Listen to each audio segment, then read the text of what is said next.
Here's how I use a bottom whorl spindle stick with interchangeable whorls.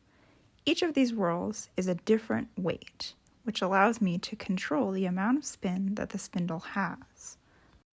Each whorl has a tapered hole, which allows it to sit nice and secure on the spindle, and it won't fall off when you're spinning.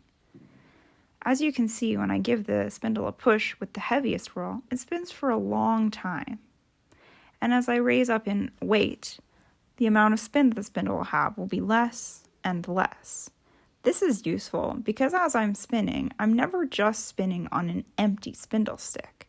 Every single time I spin, I end up adding more and more wool, which increases the overall weight of the spindle.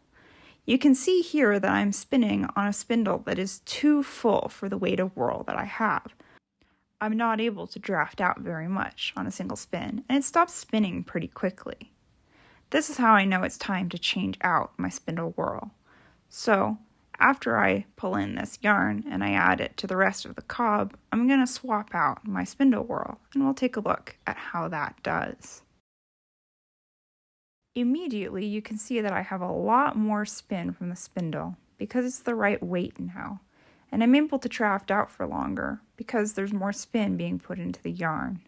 So this is a correct weight for where the spindle is at now, and once it gets too full and slow again, I'll swap out to the lightest whorl that I have, and eventually, when the cob is large enough, I'll end up not using a whorl at all, but still have a balanced spindle.